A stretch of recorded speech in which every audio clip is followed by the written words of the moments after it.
Hey guys, welcome back to my channel. My name is Kayla. Today's video is gonna be the drama. It is something I was unsure about doing because I am really bad at sharing my opinions on certain things, particularly books I didn't like, because obviously by the title, this is my worst books of 2022 list. And I really wish I could come to you and be like, here, present the book and be like, I don't like it because this, and this. That's not gonna be this video. This is rapid fire, worst books of 2022. I will maybe say a sentence or two about each thing because some of these things I read very early in the year and I do not remember. And some of these things I read maybe recently and I still do not remember. I literally, the second I finish a book that I don't like, it's gone in my head. It's like I never read it most of the time, unless something happened while I was reading it that that memory sticks in, and I have no opinions on them other than that they were bad. So with my reading kind of like ranking system, if I don't track DNFs, like if I DNF it at any point, it goes off every spreadsheet I have, it goes off like Storygraph I mark it as did not finish, but sometimes Storygraph doesn't show me the books I didn't finish. Goodreads, it's completely gone. It's like it was never there, right? So I don't track those things because I don't want to see them, because if I didn't like it enough that I didn't finish, I don't want to ever see it again, right? So I'm going to tell you guys all my 2 stars, which are I finished it and it was bad. My 1 star, which is I don't know how I finished it, and this is probably the worst book I've ever read. Like DNFs are just I didn't finish it. And I'm not gonna tell you those because I don't know those because I don't track those. Okay. Anyway, this set, my Storygraph right here for my 2-star reads of 2022. Say I have 15 2-star reads. And if you didn't know, I don't know if I put it in a video anywhere. I read 251 books in 2022. 251. That many books. 251. 15 of those are 2 stars, okay? So the first one on this list is And Then I Woke Up by Malcolm Devlin. This is a 160-page horror novella. I don't remember a thing. I don't remember it at all. I think I had a NetGalley arc, and my review of this is not on Storygraph, so I don't know. But yeah, I really don't remember it, so can't tell you a thing. And then the next one I have is I Kissed Cheryl Wheeler by Casey McQuiston. We all know I love Red, White, and Royal Blue. I haven't read it in a couple years, but I have read it twice. So I loved that. Hated One Last Stop.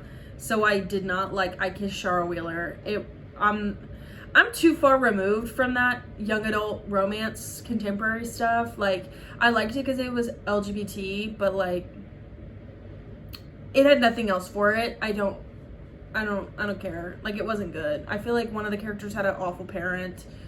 That was kind of it. I listened to it. This one is not necessarily an unpopular opinion, but I know people will disagree with me, but I don't know if those people will watch this video. So the next one I have that I gave 2 stars was Gallant by V.E. Schwab. This is a young adult fantasy horror book. I also had a NetGalley arc of this. It was not good. I was bored. Did anything actually happen? No. I really think nothing happened in that book. Like, that was like 352 pages of nothing. Of like absolutely nothing. I guess you could say it was like whimsical and like dark and mysterious. No, it was boring. Okay. The next one I have, I don't really have actually any opinions at all. Is Carmilla by J. Sheridan LaFonu. Is this the one that is like the female Dracula? I listened to this sitting at a park watching ducks play in a pond. I specifically remember that, but I don't know what this is about. I think that one's that. It says it's LGBT, but like, I don't know. Do I pay attention when I read? I don't know. The next one I have is NSFW by Isabel Kaplan. I don't really have any opinions on this one. It just was not good. I don't remember anything. And I'm trying to think, like I'm trying to find redeeming qualities of anything, but like I really have no opinion. The next one's gonna grind some people's gears, but that is The Kraken Sacrifice by Katie Robert.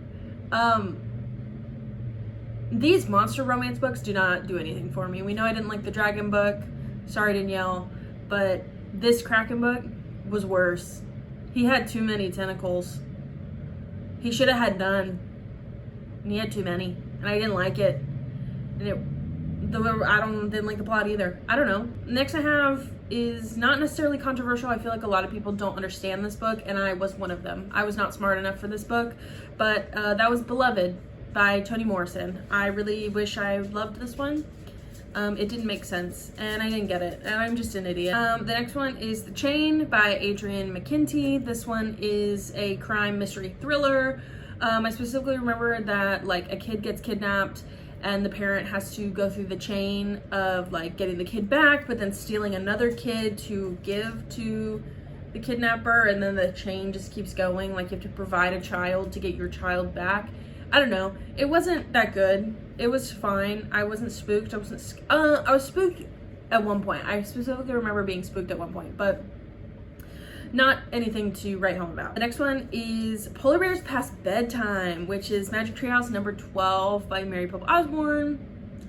You know, that one just didn't hit, and that's all I have to say. The next one is The Red by Tiffany Reese. I love Tiffany Reese, but this one is number 1 in the Godwicks trilogy series.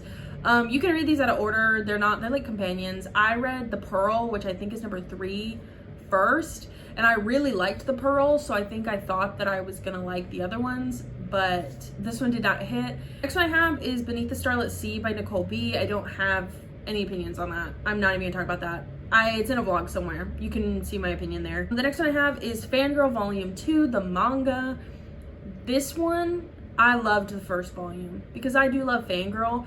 The reason why this Volume 2 did not hit was because it was a portion of the Fangirl story that is just boring. Like, it just, nothing happened, because like it's not the beginning where you're learning stuff, but it's not like when things really start going. It's literally like the part where you're just like doing nothing to get to the good stuff, you know?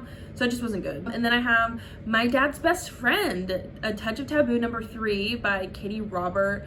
This just didn't hit, and I really wanted it to, because Your Dad Will Do, I think is the first book, really hit. That was a good one. I just don't think this one just kind of made me uncomfortable.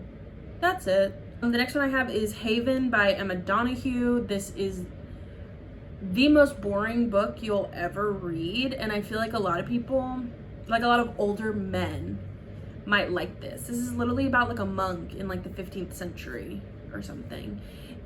The idea is there, and I wish it worked, but it didn't work for me. This is literally the most boring book you'll ever read in your entire life. Not necessarily controversial to my friends, but maybe to other people. And that's Portrait of a Thief by Grace D. Lee. This is a LGBT thriller mystery heist book. It was bad. It was very bad. I was expecting like Ocean's 11, like very heist art, that thievery. It was bad. The actual like heisting was probably 4 sentences, and then it would be like, okay, we're back home, like we got the stuff.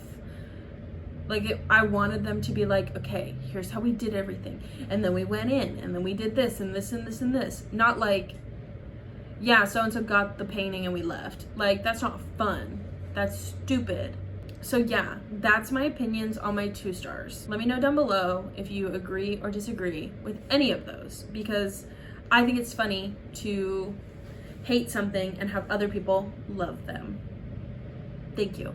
So my 1 stars are books that I cannot believe that I made it through. One of them I made it through because I wanted to see what happened. The other one I made it through because it was a book club book and I felt bad if I didn't finish it. So I'll do the book club book first because it's funnier, or it's not as funny, and it will not cause as much drama.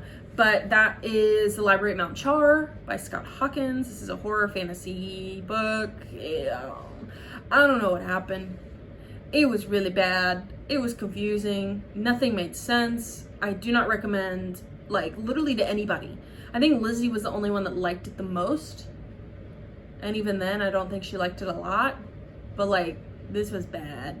This was very bad. My probably least favorite book of the entire year is like a TikTok fave. You either love it or you hate it. That is Spanish Love Deception by Elena Armas. Homie, that book is bad. That book is not good. That book missed a lot of edits. It missed a lot of edits, not necessarily on like misspellings, just plot edits. Things were bad. They didn't even get to Spain for a long time. And I didn't like the love interest, and I didn't like the main character. The main character was annoying. What was the point? Literally, what was the point? For it being 474 pages, that book was too freaking long. It was too much. See, I can't even like tell you anything else. Like, it was bad. Yeah. So those are my 2 stars and my 1 stars.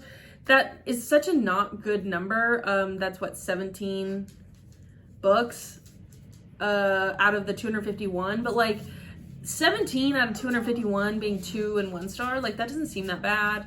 It seems like I had a pretty good year. I had some 2.5s, and 2.5s could include like The Dragon's Bride. That's the only one I'm thinking of. But there are some 2.5s. I don't really want to get into those, but yeah, those are my worst books of 2022. And let me know down below in the comments if you agree with any of these, if you think any of these are bad, or if you just think that I have horrible taste in books, that these are my lowest, that these are worth actually being very good. So either tell me I'm wrong or tell me that my opinions make sense. That's it. I love it. I love that reading is subjective, because I can hate something and you can love something, and that's fun to me. So yeah, that's all I have. Thanks for coming back to my channel. If you are returning, hello to my first time viewers of me being the drama. But yeah, that's all I have. Don't forget to like, comment, subscribe, do whatever you need to do to help out my channel, and I will check you guys in my next video. Bye.